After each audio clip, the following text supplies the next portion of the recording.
بسم اللہ الرحمن الرحیم اللہ کے نام سے جو رحمان اور رحیم ہے۔ وَلَقَدْ يَسَّرْنَا الْقُرْآنَ لِلذِّكْرِ فَهَلْ مِن مُدَّكِرٍ، ہم نے اس قرآن کو نصیحت کے لیے آسان ذریعہ بنا دیا ہے، پھر کیا ہے کوئی نصیحت قبول کرنے والا؟ اعوذ باللہ من الشیطان الرجیم، بسم اللہ الرحمن الرحیم۔ وَيَوْمَ يَحْشُرُهُمْ وَمَا يَعْبُدُونَ مِن دُونِ اللَّهِ فَيَقُولُ أَأَنْتُمْ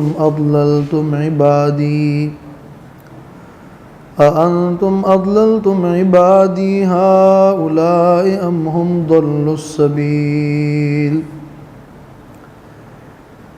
یہ سورۃ الفرقان کی آیت نمبر 17 ہے۔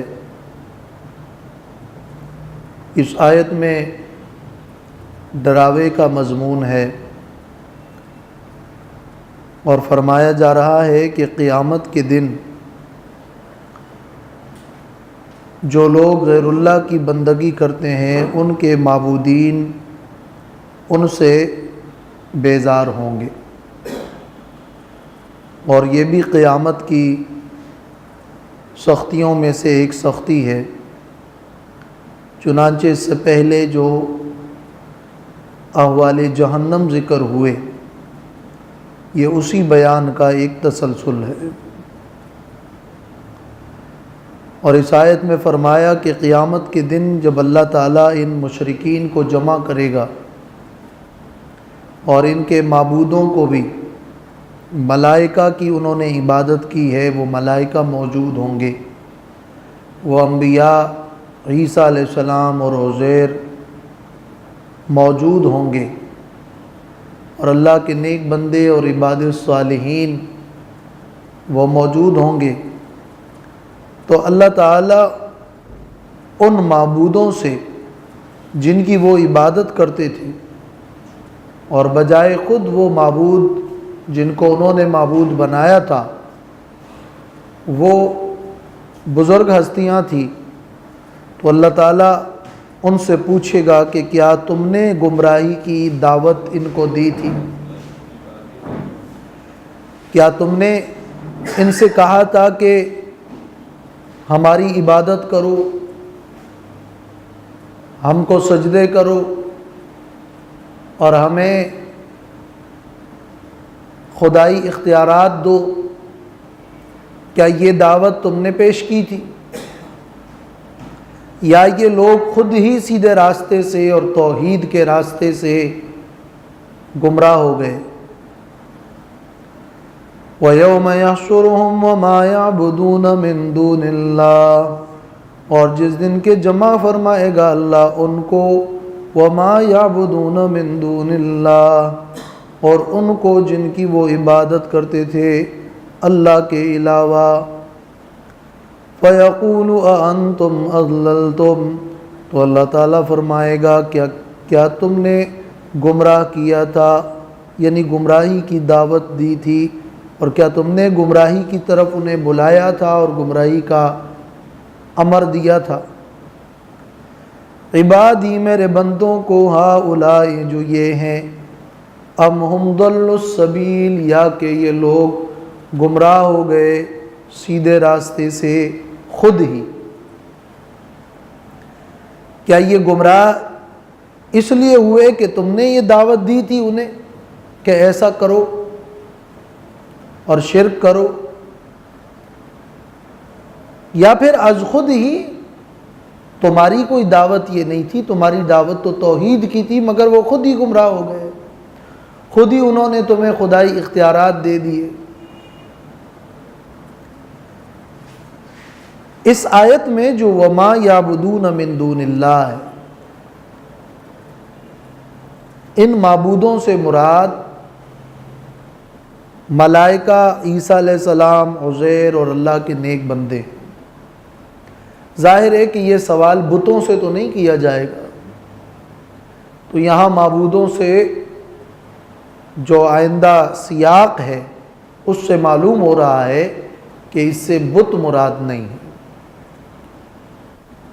بت مراد ہوں گے تو پھر وہ مجاز ہوگا، یعنی گویا کہ بتوں سے پوچھا جا رہا ہے، یا بتوں کو کلام کی طاقت دے کر ان سے پوچھا جا رہا ہے، تو اس طرح کی ایک تعویل کرنی پڑے گی۔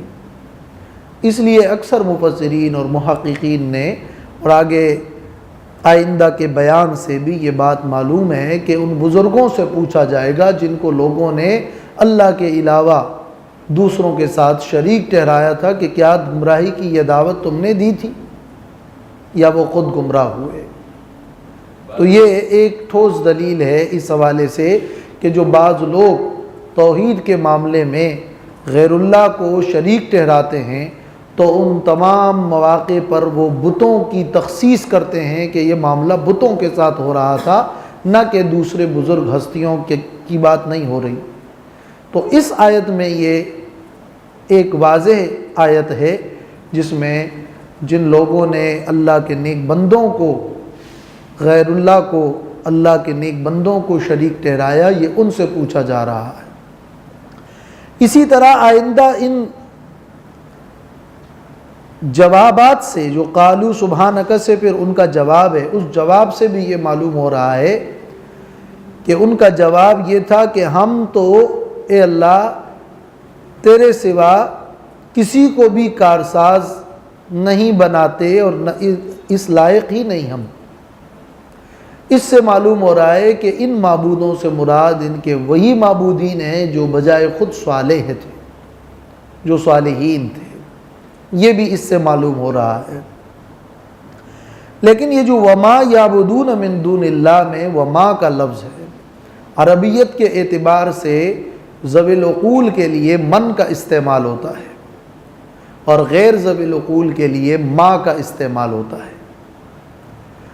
تو یہ وما یعبدون من دون اللہ آئندہ سیاق سے تو معلوم ہو رہا ہے کہ اس سے بزرگ ہستیاں اور ذوی العقول مراد ہے، اور ملائکہ، عیسیٰ، عزیر، عباد الصالحین مراد ہے، مگر یہاں استعمال لفظ من نہیں ہوا ہے، لفظ ما کا استعمال ہوا ہے۔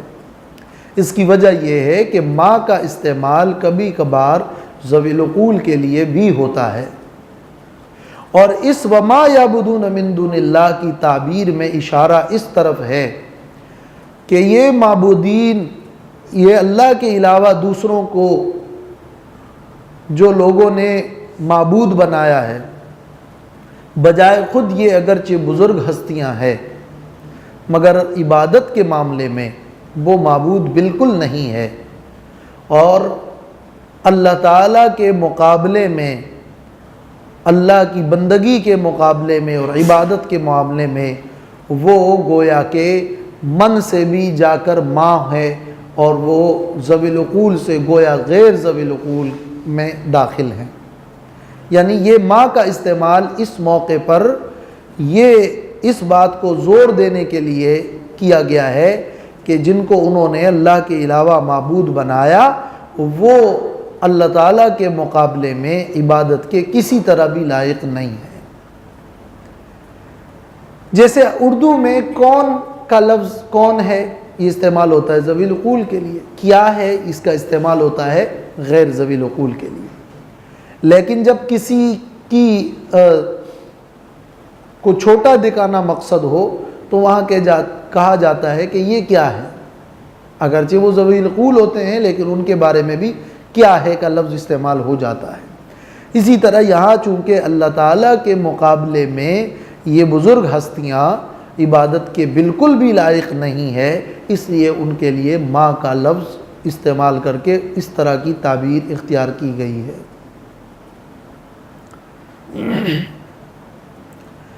پھر خود قرآن مجید میں دوسرے مقامات پر اسی مضمون کی جو تصریح موجود ہے وہاں ملائکہ کا اور انبیاء کا ذکر ملتا ہے۔ چنانچہ سورۃ السبا آیت نمبر 40 اور 41 میں اللہ تعالیٰ نے فرمایا ہے کہ وَيَوْمَ يَحْشُرُهُمْ جَمِيعًا ثُمَّ يَقُولُ لِلْمَلَائِكَةِ أَهَؤُلَاءِ إِيَّاكُمْ كَانُوا يَعْبُدُونَ قَالُوا سُبْحَانَكَ أَنْتَ وَلِيُّنَا مِن دُونِهِمْ جس دن کے ہم ان کو جمع کریں گے اللہ تعالیٰ فرشتوں سے کہے گا ثم یقول للملائکۃ کہ کیا یہ لوگ تمہاری عبادت کرتے تھے؟ تو فرشتے کہیں گے کہ ہمیں تو نہیں معلوم، تو ہی ہمارا کارساز ہے۔ وہاں یقول للملائکۃ کا لفظ ہے۔ سورۃ المائدہ کے آخر میں ہے وَإِذْ قَالَ اللَّهُ يَا عِيسَى ابْنَ مَرْيَمَ أَأَنْتَ قُلْتَ لِلنَّاسِ اتَّخِذُونِي وَأُمِّيَ إِلَٰهَيْنِ مِن دُونِ اللَّهِ قَالَ سُبْحَانَكَ مَا يَكُونُ لِي أَنْ أَقُولَ مَا لَيْسَ لِي بِحَقٍّ۔ تو وہاں عیسیٰ علیہ السلام اور ملائکہ کا بالکل واضح نام ہے، اس سے یہ بات بالکل طے ہو گئی کہ یہاں مراد ملائکہ اور انبیاء ہیں۔ قالوا سبحانك ما كان ينبغي لنا ان نتخذ من دونك من اولیاء، کہیں گے وہ، جواب دیں گے سبحانک پاکی ہے تیرے لیے، ما کان ینبغی لنا نہیں ہے مناسب اور نہیں ہے لائق ہمارے لیے، ان نتخذہ کہ ہم بنائیں من دونک آپ کے علاوہ من اولیاء کوئی بھی کارساز، ہم کسی اور کو کارساز بنائیں، یہ ہمارے لیے لائق مناسب نہیں ہے۔ یہ جواب علی سبیل الترقی ہے، یعنی ہم تو خود کسی کو کارساز بنانے کے قائل نہیں ہے، چہ جائے کہ لوگ ہمیں کارساز بنائیں۔ من اولیاء، اولیاء کا مطلب کارساز اور مددگار اور خدائی کے لائق۔ یہ لفظ تابعدار کے معنی میں بھی استعمال ہو سکتا ہے، اس صورت میں معنی یہ ہوگا کہ ہم کسی اور کو تیرے سوا اپنی تابعداری کا حکم دے کہ ہم تمہارے خدا ہیں اور تم ہماری عبادت اور بندگی کرو، یہ ہمارے لائق نہیں ہے۔ ہم نے کسی اور کو یہ حکم نہیں دیا ہے، اور ہم خود بھی کسی کو معبود اور کارساز اور برکات دہندہ ہم کسی کو بھی نہیں بناتے، یہ ہماری شان کے لائق نہیں ہے، یہ ہمیں حق ہی نہیں پہنچتا۔ ما ینبغی لنا کا یہ مطلب، یہ ہمارے لیے جائز نہیں ہے اور ہمیں حق نہیں پہنچتا۔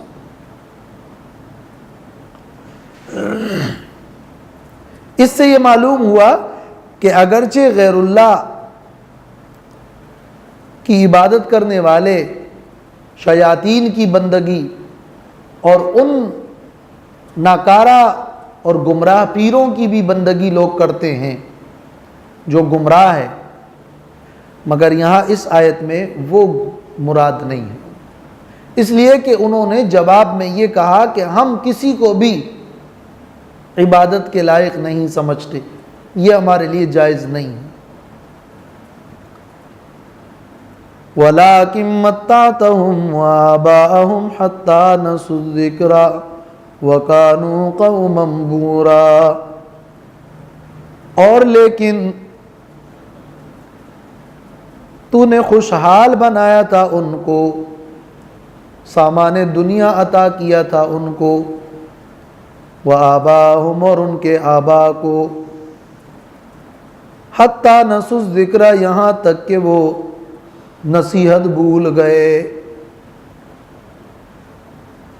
یعنی ان کے معبودین کا جب یہ جواب سامنے آئے گا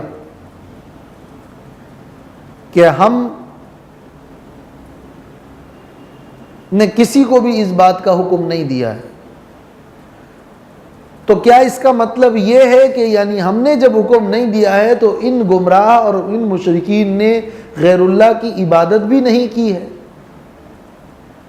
تو فرمایا نہیں، یہ عبادت جو انہوں نے کی ہے ہم اس کا انکار نہیں کرتے، یہ اس کی وجہ یہ نہیں ہے کہ ہم نے انہیں حکم دیا تھا، اس کی وجہ یہ ہے کہ وہ دنیا اور دنیا کی فراوانی میں مست ہو گئے تھے، اس کی وجہ یہ ہے کہ ان کو اتنی نعمتیں مل گئی، ان دنیا کی نعمتوں نے ان کو گمراہ کر دیا، جس کا تقاضا یہ تھا کہ وہ شکر ادا کرتے، نہ کہ ناشکری، لیکن انہوں نے شکر ادا نہیں کیا بلکہ ناشکری کی۔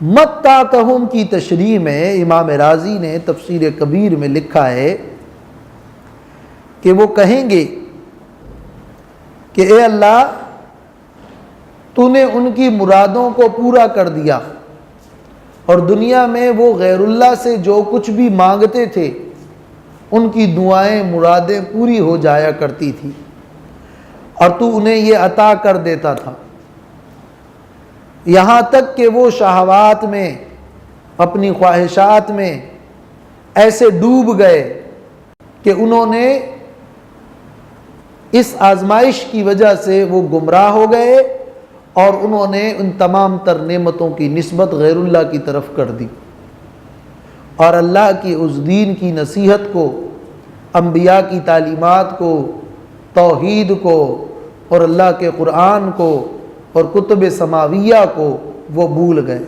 حتیٰ نسوا الذکر۔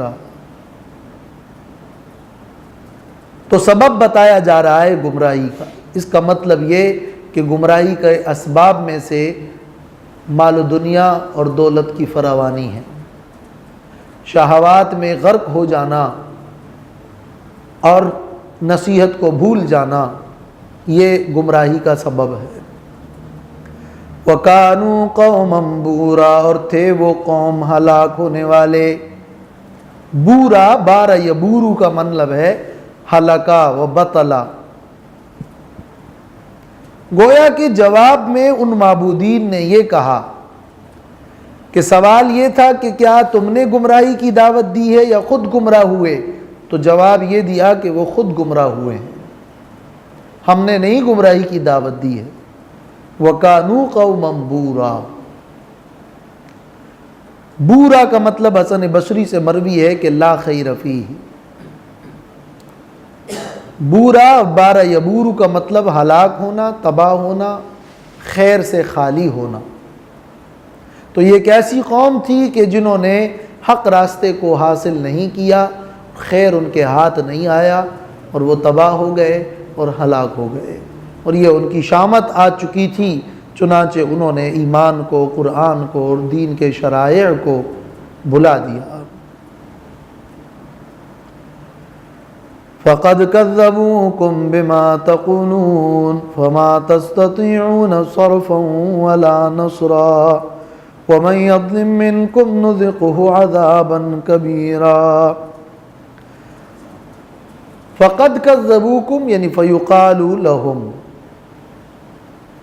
اب جب کہ ان کے معبودوں نے بھی ان سے بیزاری اختیار کر لی اور ان کے خلاف گواہی دے دی، تو پھر ان سے کہا جائے گا کہ تحقیق کے ساتھ جھٹلا دیا تم کو بما تقولون، ان باتوں میں جو تم کہتے تھے، تم جو نسبتیں کرتے تھے غیر اللہ کی طرف کہ یہ انہوں نے ہمیں کہا ہے کہ ہماری بندگی اور عبادت کرو، اور ان کی طرف تم نسبتیں کرتے تھے، ان سب میں تمہارے ہی معبودوں نے تمہارے خلاف شہادت پیش کر دی اور انہوں نے انکار کر دیا۔ تو فما تستطيعون صرفا ولا نصرا، پس طاقت نہیں رکھو گے تم صرفا، عذاب کو خود سے ٹالنے کا، ولا نصرا اور نہ دوسروں سے مدد کے طلب کرنے کا، نہ تو عذاب کے دفع اور نہ ہی مدد کی طلب کا تم اب طاقت نہیں رکھتے۔ اب نہ تو یہ عذاب تم سے ٹل سکتا ہے اور نہ ہی کسی سے تم اس بارے میں مدد لے سکتے ہو، نہ خود عذاب دفع کر سکتے ہو نہ کسی اور سے مدد لے سکتے ہو۔ وَمَن يَظْلِم مِّنكُمْ نُذِقْهُ عَذَابًا كَبِيرًا، اور جو کوئی ظلم کرے گا تم میں سے، یعنی شرک کرے گا، یہاں ظلم سے مراد کیا ہے؟ شرک۔ واضح ہو رہا ہے، سباق سے معلوم ہو رہا ہے، جو حق و صداقت پہ ظلم کرے گا، تو نذقہ عذابا کبیرا، ہم انہیں سزا دیں گے، چکائیں گے عذاب بڑا عذاب، وہ آخرت میں جہنم کا عذاب ہے جس کا ذکر اس سے پہلے ہو چکا ہے۔ لہذا آیت میں اس بات کی وعید سنائی جا رہی ہے کہ اللہ کے نیک بندوں کی طرف اپنے شرکیات کی نسبت نہ کرو، وہ سب تم سے قیامت میں بیزار ہو جائیں گے، اور اللہ کے دین کی نصیحت کو اور توحید کو مان لو، اور آخری رسول صلی اللہ علیہ وسلم کی اس دعوت کو مان لو، ورنہ تو پھر تمہاری ہلاکت ہے۔ تم اپنے مزوں میں مست ہو اور تم اپنی انجاہ و اقتدار پر اور اپنے مال و دولت پر ناز کرتے ہو، یہ اصل میں تمہاری گمراہی کا ذریعہ اور سبب ہے۔ وَمَا أَرْسَلْنَا قَبْلَكَ مِنَ الْمُرْسَلِينَ إِلَّا إِنَّهُمْ لَيَأْكُلُونَ الطَّعَامَ وَيَمْشُونَ فِي الْأَسْوَاقِ وَجَعَلْنَا بَعْضَكُمْ لِبَعْضٍ فِتْنَةً أَتَصْبِرُونَ وَكَانَ رَبُّكَ بَصِيرًا۔ یہ آیت نمبر 20 ہے، اور یہاں سے اب اس اعتراض کا جواب دیا جا رہا ہے جو اعتراض اس سے پہلے آیت نمبر 7 میں انہوں نے ذکر کیا تھا۔ رسول اللہ صلی اللہ علیہ وسلم کی رسالت پر منکرین کا ایک اعتراض یہ تھا کہ یہ کیسا رسول ہے جو کھانا کھاتا ہے اور جو بازاروں میں چلتا ہے۔ اعتراض یہ بھی تھا کہ ان کو خزانے کیوں نہیں دیے جاتے اور ان کے پاس باغ کیوں نہیں ہے، تو اس کا جواب دیا تبارک الذی ان شاء سے۔ اور پھر اس کے بعد جب جنت کا ذکر آیا تو جہنم کا تذکرہ آیا اور معبودان باطلہ کی بیزاری کا ذکر آیا۔ اب اس پہلے اعتراض یعنی جو آیت نمبر 7 میں ذکر ہوا ہے کہ رسول کھانا کیوں کھاتا ہے اور یہ بازاروں میں کیوں چلتا ہے، اس اعتراض کا جواب اس انداز میں دیا جا رہا ہے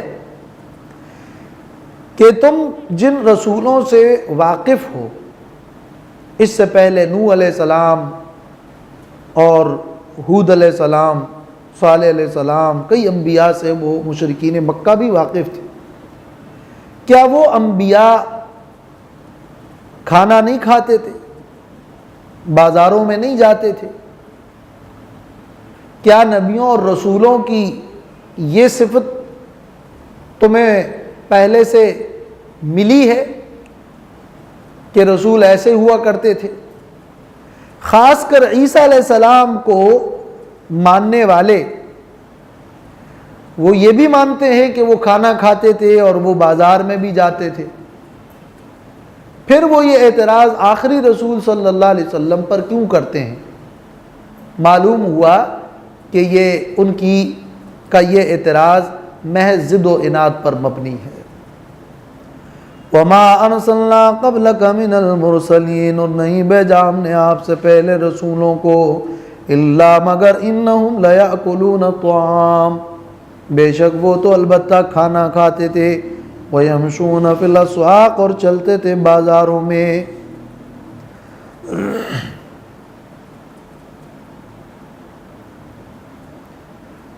وَجَعَلْنَا بَعْضَكُمْ لِبَعْضٍ فِتْنَةً، اور ہم نے بنایا ہے تم میں سے بعض کو بعض کے لیے فتنہ، آزمائش۔ رسولوں کے احوال در حقیقت تمہارے لیے آزمائش ہے۔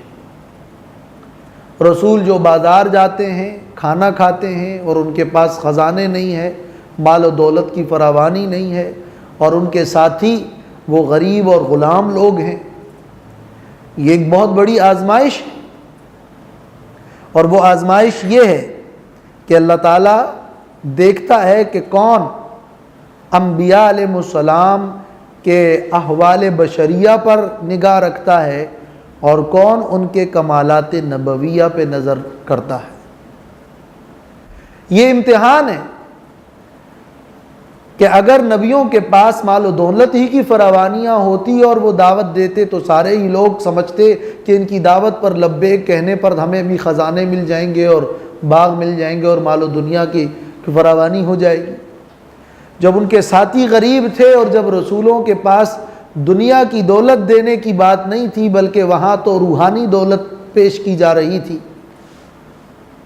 تو اس طرح کھرے لوگ وہ کھوٹے لوگوں سے الگ ہو گئے اور اس آزمائش کی اس چھلنی میں سے وہ چھن کر نکل گئے۔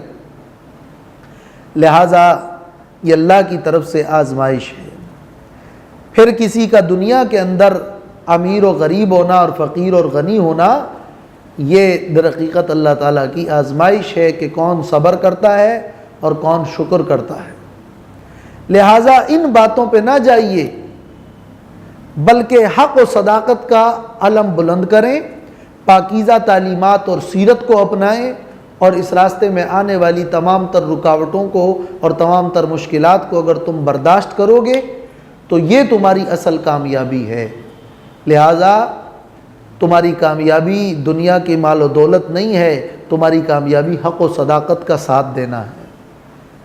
تو کیا اتصبرون، کیا تم اب صبر کرو گے کفار کی ایذاؤں پر؟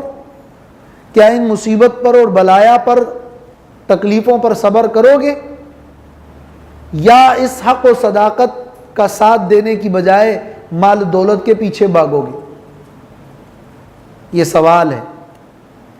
ایک طرف تمہیں ان تمام تر تکلیفوں کو برداشت کرنا ہے اور موحد بننا ہے، اور دوسری طرف مال و دولت کی فراوانی ہے، مزے ہیں، دنیا کے مزے ہیں، شہوات ہیں۔ تو کیا تم اس آزمائش میں پر پورا اترو گے اور کیا صبر کرو گے؟ مطلب یہ ہے کہ صبر کرو۔ وَكَانَ رَبُّكَ بَصِيرًا، اور تمہارا رب دیکھنے والا ہے کہ کون صبر کرتا ہے اور کون صبر نہیں کرتا۔ وہ دیکھ رہا ہے کہ کون حق و صداقت کا مقابلہ کر رہا ہے اور کون صبر کر کے آزمائش پر پورا اترتا ہے۔ تو وہ دیکھنے والا ہے، اس کے مطابق جزا دے گا۔ اسی طرح وَكَانَ رَبُّكَ بَصِيرًا کا مطلب یہ ہے کہ وہ اللہ جانتا ہے کہ کون اس بات کا مستحق ہے کہ اس پر وحی کا نزول ہو۔ لہذا کفار کا یہ اعتراض کہ وہ کھانا کھاتا ہے اور وہ بازاروں میں چلتا ہے، یہ اعتراض بے جا ہے۔ وہ وحی عطا کرنے والا اللہ ہے اور اللہ جانتا ہے کہ کون مستحق ہے۔ تو اللہ تعالیٰ نے جس کو نبی بنایا، جس کو رسول بنایا، وہ وہی جانتا ہے۔ تمہیں اب اس رسول کی پیروی اور اتباع کرنی ہے، تمہیں حق اور نبی کی سیرت کو دیکھنا ہے، نہ کہ تم اس قسم کے فضول اعتراضات کو لے کر حق و صداقت کا انکار کرو۔ وَكَانَ رَبُّكَ بَصِيرًا، اور تیرا رب بینا ہے اور دیکھنے والا ہے۔ وَجَعَلْنَا بَعْضَكُمْ لِبَعْضٍ فِتْنَةً، اس میں مطلب اشارہ کسی طرف ہے، ہمارے آپس کے لوگ یا انبیاء کے؟ ایک مطلب تو اس کا عمومی ہے، وہ عمومی معنی کے اعتبار سے ہر شخص دوسرے کے لیے آزمائش ہے۔ فقیر کے لیے غریب اور شریف کے لیے شریر، اور بلکہ ہر رشتہ، باپ کے لیے بیٹا اور بیٹے کے لیے باپ، اور بیوی کے لیے شوہر اور شوہر کے لیے بیوی، ہر رشتہ، ہر تعلق، اس میں ایک گونا آزمائش ہے۔ یہ اس کا بڑا وسیع اور عمومی معنی ہے۔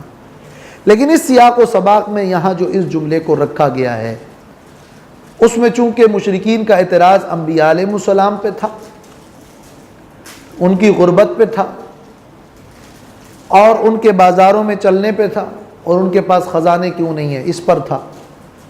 تو جواب میں ہے کہ تمہاری یہ تفاوت، یہ بجائے خود ایک آزمائش ہے کہ کون خزانوں کے پیچھے بھاگتا ہے اور کون سیرت کو دیکھتا ہے۔ تو اس سیاق و سباق میں اس کا مطلب یہ تھا، اور ورنہ عمومی معنی کے اعتبار سے یہ جملہ دوسرے مقامات پر بھی موجود ہے کہ یہ اللہ تعالیٰ کی طرف سے ایک آزمائش ہے کہ کون خوشحالیوں میں شکر کرتا ہے، یہ بھی آزمائش ہے، اور کون تکلیفوں میں صبر کرتا ہے، یہ بھی آزمائش ہے۔ وقال الذين لا يرجون لقاءنا لولا انزل علينا الملائكة او نرى ربنا لقد استكبروا في انفسهم وعتوا عتوا كبيرا۔ یہ سورۃ الفرقان کی آیت نمبر 21 ہے،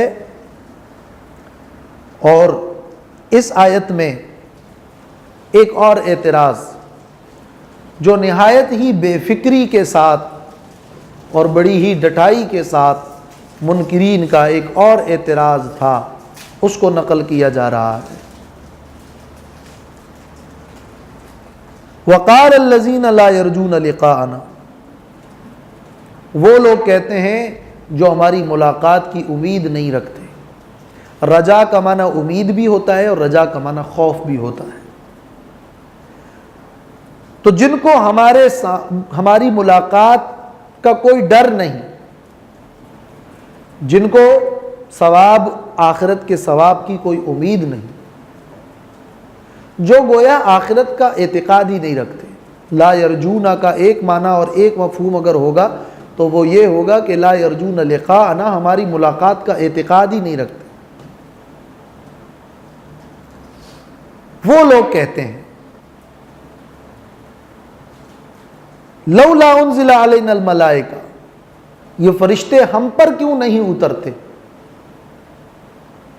اس نبی کے ساتھ دعویٰ کرتے ہیں کہ ایک فرشتہ ہے جو وحی لے کر آتا ہے، مگر ہم مطالبہ کرتے ہیں کہ ہم میں سے ہر ایک کے پاس یہ فرشتہ کیوں نہیں آتا، یا پوری ہماری جماعت میں یہ فرشتہ آ کر ہم سے کیوں نہیں کہہ دیتا۔ او نرا ربنا، یا ہم خود اپنے رب کو کیوں نہیں دیکھ لیتے کہ وہ رب ہمیں بتائے کہ یہ ہمارا رسول ہے۔ یا تو فرشتے آ جائیں اور ہم میں سے ہر ایک کے پاس انفرادی آ جائیں، جس طرح سورۃ الانعام میں ہے، ہم اس وقت تک ایمان نہیں لائیں گے حتی نؤتی مثل ما اوتی رسول اللہ، جس طرح رسولوں کے پاس فرشتے آتے ہیں اس طرح کا فرشتہ ہمارے پاس اگر جب تک نہیں آتا ہم نہیں مانتے۔ یا پھر ہم خود اپنے رب کو دیکھ لیں اور رب ہم سے کہہ دیں، جس طرح بنی اسرائیل نے اعتراض کیا تھا۔ یہ مطالبہ اتنا زیادہ متکبرانہ تھا کہ اللہ تعالیٰ نے فرمایا کہ اس قسم کا یہ اعتراض کرنے والے در حقیقت وہ لوگ ہیں جن کو آخرت کی کوئی فکر نہیں، جن کو اللہ کا کوئی خوف نہیں، وہ اللہ سے ڈرتے ہی نہیں کہ فرشتے سامنے آئیں گے تو عذاب آئے گا، مگر انہیں عذاب کا کوئی خوف نہیں۔ اس میں اس طرف بھی ایک بہت بڑا اشارہ ملتا ہے، اور تفسیر معارف القرآن میں بھی یہ بات موجود ہے کہ دور جدید کے لوگ دینی احکام اور امور رسالت اور اسلام کے معلوم باتوں پر جس طرح منطقیانہ اور فلسفیانہ انداز میں زیادہ سے زیادہ اعتراضات کرتے ہیں، اس کا سبب بھی در حقیقت لا یرجون لقاءنا ہے۔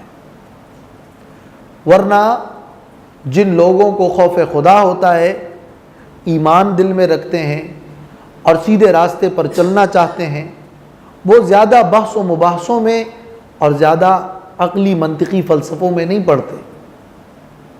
خوف والے لوگ، عمل والے لوگ زیادہ بحثیں نہیں کرتے، اور مشاہدہ ہے کہ زیادہ بحثوں والے اور جدال والے لوگ عمل نہیں کرتے، بلکہ یہ زیادہ تر مباحث ان کے بے خوفی کی نشانی ہوتی ہے، اور کسی طرح اپنے بے عملی کے لیے بہانے ڈھونڈ رہے ہوتے ہیں۔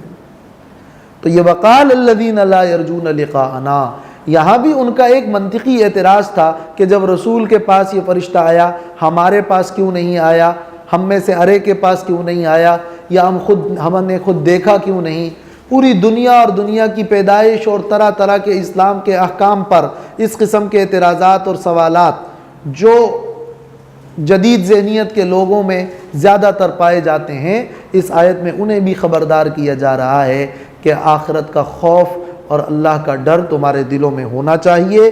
عملی میدان میں آؤ اور جو اللہ رسول کے احکام قرآن و سنت میں ہے ایمان بالغیب لا کر عملی زندگی میں آگے بڑھنے کی کوشش کرو. ان عقلی منطقی فلسفوں میں زیادہ نہ پڑھو. چند خوانی حکمت یونانیہ حکمت ایمانیہ راہم بخواں. لقد استكبروا في انفسهم وعتوا عتوا كبيرا. اس لیے اس اعتراض کا جواب کیا دیا جا رہا ہے؟ البتہ تحقیق کے ساتھ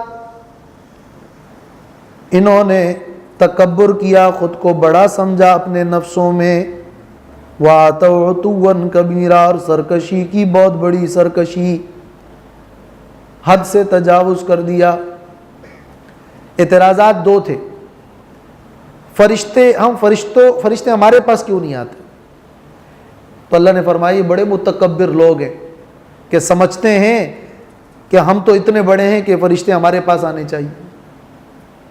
تو لقد استکبروا فی انفسہم، گویا ایک سچا انسان پورے کردار کے ساتھ اور ثبوت کے ساتھ ان کے سامنے حق و صداقت کی تعلیم پیش کرتا ہے، مگر وہ کہتے نہیں ہم نہیں مانتے، ہمارے پاس آ جائے فرشتہ. یہ انداز ان کا متکبرانہ ہے. یہ اعتراض کی بنیاد تکبر پر ہے. اور اللہ کو ہم دیکھ لیں، یہ تو انہوں نے حد سے تجاوز ہی کر دی. وَعَتَوْا عُتُوًّا كَبِيرًا، او نرا ربنا کے رد میں وَعَتَوْا عُتُوًّا كَبِيرًا. یعنی تم انسان ہو، بندے ہو، اور تم نے حد انسانیت کو بھی کراس کر دیا اور کہتے ہو کہ ہم اللہ ہمارے سامنے آ جائے اور بتائیں. یہ رسالت تو معاملہ وہ ہے کہ جو اللہ کی طرف سے ایک وہبی چیز ہے، مگر بندہ انسان ہو کر کھڑا ہو اور فرشتوں کو ہی نہیں بلکہ اللہ کو دیکھنے کا مطالبہ شروع کر دے. تو وَعَتَوْا عُتُوًّا كَبِيرًا، یہ تو انہوں نے حد انسانیت کو پار کر دیا. وہ انسانیت سے اٹھ کر گویا کہ الوہیت کے درجے پر آنا چاہتے ہیں، تو حد سے بڑھ کر بڑی سرکشی کر دی. یہ جواب ان کے مطالبے کے ساتھ بڑا فٹ ہے اگر غور کیا جائے. یہ لف نشر مرتب کے انداز میں انزل علینا الملائکہ کا جواب ہو گیا لقد استکبروا فی انفسہم، او نرا ربنا کا جواب ہو گیا وعتوا عتوا کبیرا. یوم یرون الملائکۃ لا بشری یومئذ للمجرمین ویقولون حجرا محجورا. یہ آیت نمبر 22 ہے. اس میں بتایا جا رہا ہے کہ تمہارا مطالبہ فرشتوں کو دیکھنے کا ہے، لیکن جس دن کہ تم فرشتوں کو دیکھو گے وہ تمہاری موت کا دن ہوگا، اور یا قیامت کا دن ہوگا. تو جس قیامت کے دن یا جس موت کے دن یہ لوگ فرشتوں کو دیکھیں گے تو وہ پھر ان کے لیے کوئی خوشی کا دن نہیں ہوگا. اس وقت تو ان کے یہ سارے جرائم ہوں گے اور ان مجرمین سے کہا جائے گا کہ تمہارے لیے آج کوئی خوشخبری نہیں ہے. تو مطالبہ فرشتوں کا کہ دیکھنے کا تمہارا کرنا، اس پہ ذرا غور کرو. یوم یرون الملائکۃ، جس دن کے وہ دیکھیں گے فرشتوں کو. دو قول ہیں، موت کے وقت، قیامت کے وقت. لا بشری یومئذ للمجرمین، کوئی خوشخبری نہیں ہوگی اس دن مجرموں کے لیے. وَيَقُولُونَ حِجْرًا مَحْجُورًا، اور کہیں گے وہ کہ پناہ ہے، پناہ ہے، پناہی طلب کرتے ہیں ہم. یہ حجرًا محجورا کا جو لفظ ہے، حجر کا مطلب ہوتا ہے منع کرنا، روکنا اور بند کرنا. جب کوئی قاضی کسی پر اس کے نابالغ ہونے کی وجہ سے یا مجنون ہونے کی وجہ سے مال میں تصرف کرنا روک دے تو کہتے ہیں کہ حجر القاضی علی فلان. اور عقل کو بھی اس لیے حجر کہتے ہیں، لذی حجر. کہ عقل کی وجہ سے انسان بہت سے اعمال سے رکا ہوتا ہے اور وہ ایک رکاوٹ ہوتی ہے. تو حجرن کا مطلب ہوتا ہے روکنا اور بند کرنا اور منع کرنا. اب یہاں حجرن کے بعد پھر محجورہ کا جو لفظ ہے یہ اس حجرن کی تاکید ہے، اور یہ حجرن اصل میں مفعول مطلق ہے، اس کا جو فعل ہے وہ یہاں متروک ہے، اور یہ محجورن اس حجرن کے لیے تاکید ہے، جیسے موتن مائتن. تو اس کا مطلب ہے حجرم محجورہ، خوب منع اور خوب پابندی اور خوب رکاوٹ، لفظی معنی کے اعتبار سے. در حقیقت یہ ایک عرب کا محاورہ ہے کہ جب جاہلیت میں کوئی کسی بلا اور کسی دشمن کو دیکھتے تو کہتے ہجرم محجورہ، اور مقصد ان کا یہ ہوتا تھا کہ میں اس دشمن اور اس بلا سے پناہی چاہتا ہوں. تو یہ ایک محاورہ کا کلمہ تھا جو عرب کے لوگ کسی مصیبت اور بلا اور خوف سے پناہی طلب کرنے کے لیے کہتے تھے. حجرم محجورہ، مقصد کیا ہوتا تھا؟ یعنی ہم اس مصیبت سے پناہ میں آنا چاہتے ہیں، اور ہم پناہ چاہتے ہیں، اور خوب مضبوط پناہ چاہتے ہیں، اور ہمیں کوئی ایک ایسی آڑ چاہیے، حجر اور آڑ چاہیے جو حجر محجورہ ہو اور وہ رکاوٹ بنے، اچھی طرح رکاوٹ بن جانا. اس اعتبار سے بطور تاکید ہم کہتے ہیں کہ یہ مجرمین جب وہ دن دیکھیں گے تو خود پھر اس دن کہیں گے کہ ہم تو پناہ ہی چاہتے ہیں، ہم تو پناہ ہی چاہتے ہیں، اور کہیں گے کہ پناہ ہے، پناہ ہے. تو وَيَقُولُونَ حِجْرًا مَحْجُورًا، اور کہیں گے پناہ ہے، پناہ ہے، یعنی ہم پناہ ہی چاہتے ہیں. یہ بات تفسیر کشاف میں اور امام راغب اصفہانی نے بھی مفردات القرآن میں عرب کے اس محاورے کا ذکر کیا ہے، جس کو تفسیر ماجدی نے بھی نقل کیا ہے. اور اس معنی کے اعتبار سے یہ وَيَقُولُونَ میں یہ مشرکین کا قول ہے کہ جب وہ عذاب دیکھیں گے تو کہیں گے کہ ہجرم محجورا. ایک اور معنی اس کا یوں مروی ہے کہ وَيَقُولُونَ، فرشتے کہیں گے، وَيَقُولُونَ اور فرشتے ان سے کہیں گے، مجرمین سے، ہجرم محجورا یعنی حرام محرما، تم پر تو اب بالکل حرام ہے. کیا حرام ہے؟ خوشخبری حرام ہے، جنت حرام ہے. وَيَقُولُونَ اور کہیں گے وہ فرشتے، حجرم محجورا، منع ہے اور بند کر دیا گیا ہے تم پر، حرام ہے تم پر خوشخبری اور جنت، خوشحالی اور جنت. یہ بشرا اور جنت تم پر حرام ہے، یہ فرشتے کہیں گے. ایک قول جو امام مجاہد سے مروی ہے وہ یہ ہے. وَقَدِمْنَا إِلَى مَا عَمِلُوا مِنْ عَمَلٍ فَجَعَلْنَاهُ هَبَاءً مَنْثُورًا. یہ ایک اشکال کا جواب ہے کہ یہ لوگ جن کے بارے میں کہا جا رہا ہے کہ ان کو کسی قسم کی کوئی خوشخبری نہیں ہوگی، ان کے کچھ اعمال تو اچھے بھی ہیں، کچھ رفاہی کام بھی ہے، صلہ رحمی بھی کرتے ہیں، انہوں نے راستوں کو بھی بنایا، مصیبت زدہ کی مدد بھی کرتے ہیں، مہمان نوازی بھی کر جاتے ہیں، کچھ ایسے ہی خوبیاں ہیں ان میں اور کچھ ان کے اعمال خیر ہیں. تو پھر یہ کہنا کہ لا بشرا ان کے لیے کسی قسم کی خوشخبری نہیں. تو اللہ تعالیٰ نے فرمایا کہ قیامت کے دن ان کے وہ تمام اعمال خیر وہ ایسے باطل ہو جائیں گے جس طرح کہ کوئی ذرات ہوا میں بکھر جاتے ہیں، خاک کی طرح اڑا دیے جائیں گے. وَقَدِمْنَا إِلَى مَا عَمِلُوا اور ہم ارادہ کریں گے، اور ہم نے ارادہ کیا ہے إِلَى مَا عَمِلُوا ان کے عمل کی طرف، إِلَى مَا عَمِلُوا مِنْ عَمَلٍ اس کی طرف جو انہوں نے کیا کوئی عمل، اس کی طرف ہم نے ارادہ کیا ہے. قدمنا کا مطلب کیا ہے؟ قصدنا و عمدنا. ہم ان کے عمل کی طرف متوجہ ہوتے ہیں اور ہم نے ارادہ کیا ہے ان کے اعمال کے بارے میں.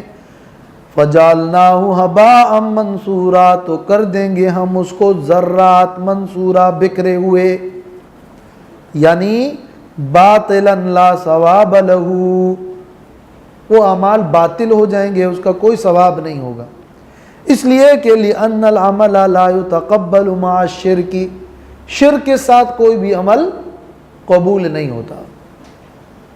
ہباءً یہ کہتے ہیں ان ذرات کو جو جب کسی کھڑکی میں سورج کی کرنیں اندر داخل ہو اور اس وقت اس روشنی میں ذرات نظر آتے ہیں، اس کو کہتے ہیں ہبا،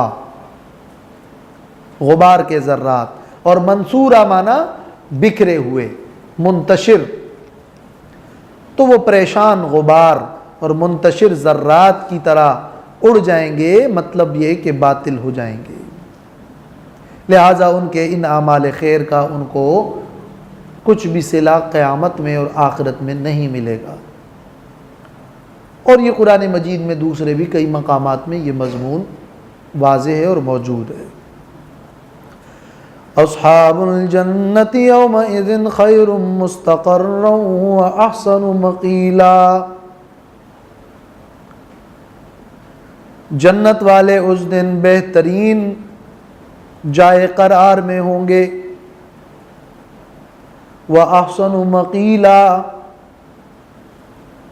اور بہترین آرام کی جگہ میں. جنتی جو ہے اس دن ان کے لیے بہترین ٹھکانہ ہوگا اور ان کے آرام کی جگہ بھی بڑی بہترین ہوگی. خیر مستقرہ و احسن مقیلا، مستقرہ تو قرار سے ہے، ان کے رہنے کی جگہ بڑی اچھی ہوگی. وَأَحْسَنُ مَقِيلًا، اور ان کے آرام کی جگہ بڑی اچھی ہوگی. مقیلہ کا جو لفظ ہے یہ قیلولہ سے ہے، اور قال یقیل قیلاً وقیلولتاً وقائلتاً، یہ قیلولہ اور قائلہ اور قیلہ یہ مصدر ہے. اور قال یقیل کا مطلب ہوتا ہے نصف النہار کے وقت سو جانا، دن کے درمیان میں سونا. علماء نے لکھا ہے کہ زوال سے پہلے سونا، اور بعض نے کہا ہے ظہر میں سونا. بس زوال کے وقت یا اس کے قریب یا اس سے پہلے، لیکن دن کے درمیان میں جو سونا ہوتا ہے اس کو کہتے ہیں قیلولہ. اور یہ آرام مقیلہ ہے. لیکن جنت میں نیند کوئی نہیں، اس لیے کہ نیند تھکاوٹ دور کرنے کے لیے ہے یا غفلت کی وجہ سے ہے، اور جنت میں نہ تھکاوٹ ہے اور نہ غفلت ہے، بلکہ اس وقت تو جنت میں نیند نعمتوں سے محرومی ہوگی. اس لیے وَأَحْسَنُ مَقِيلًا کا مطلب آرام کی جگہ، اس کا معنی یہ نہیں کہ وہ کسی جگہ جا کر سوئیں گے، سونے کی جگہ نہیں، بلکہ یہاں معنی ہے آرام کی جگہ. اور قیلولہ کے بارے میں تفاسیر میں ہے قال الازہری القیلولۃ عند العرب الاستراحۃ نصف النہار اذا اشتد الحر وان لم یکن مع ذلک نوم. قیلولہ کا مطلب دن کے درمیانی حصے میں آرام کرنا، چاہے اس کے ساتھ نیند نہ ہو، لیکن اس وقت انسان لیٹے، آنکھیں بند کی، آرام کیا، چاہے وہ نیند اس کو آئے نہ آئے. یہ جو نصف النہار میں آرام ہے اس کو کہتے ہیں قیلولہ. تو یہاں مقیلہ میں نیند مراد نہیں ہے بلکہ آرام کی جگہ مراد ہے. لیکن یہ سوال ہے کہ خاص مقیلہ اور قیلولہ کے لفظ کا انتخاب کیوں کیا گیا؟ یہ ایک سوال ہے. اس سوال کا جواب ایک تو یہ ہے کہ روز حشر کی سخت دوپہر گزارنے کے لیے ان کو آرام کی جگہ ملے گی. اشارہ اس طرف ہے کہ محشر کے میدان میں جو نہایت سختی ہوگی اور نہایت شدید اور سخت دن ہوگا، اس دوپہر کی شدید سختی سے گویا ان کو کوئی تکلیف نہیں پہنچے گی۔ لیکن اس سے بھی بڑھ کر تفسیر قرطبی میں ایک روایت ہے اور ایک حدیث ہے کہ قیامت کے روز اللہ تبارک و تعالی نصف النہار کے وقت حساب کتاب سے فارغ ہوں گے، اور دوپہر کے وقت، دوپہر کو جو سونے کا وقت ہوتا ہے، اس وقت اہل جنت جنت میں اور اہل جہنم جہنم میں داخل ہوں گے۔ تو چونکہ یہ داخلہ جنت میں ہوگا اس وقت کہ جو نصف النہار کا وقت ہے، اس لیے کہا جا رہا ہے کہ وَأَحْسَنُ مَقِيلًا، ان کے لیے بہترین آرام کی جگہ ہے۔ ورنہ ذکر قیلولہ کا اس لیے نہیں ہے کہ خاص نصف النہار مراد ہے یا کوئی نیند مراد ہے، بلکہ اس لفظ کا انتخاب محض آرام کو ظاہر کرنے کے لیے ہے، سختیوں سے بچنے کا مفہوم دینے کے لیے ہے، اور نصف النہار کے وقت میں جنت میں جو داخلہ ہے اس کی طرف اشارہ کرنے کے لیے یہ لفظ قیلولہ کا خاص طور پر استعمال ہوا ہے، اور ورنہ اس میں یہ نہ نیند مراد ہے اور نہ وہ وقت مراد ہے۔ وآخر دعوانا اس میں آپ نے کہا ہے جیسے جنت میں نیند نہیں، یہ انفرنس کہاں سے نکالا؟ یہ حدیث سے واضح ہے، حدیث میں رسول اللہ صلی اللہ علیہ وسلم نے صاحب اس حوالے سے تصریح کی ہے اور احادیث میں یہ مضمون موجود ہے۔ انشاءاللہ کسی دن جنت کے تفصیلی احوال بیان کریں گے تو سب کے حوالے بھی آ جائیں گے۔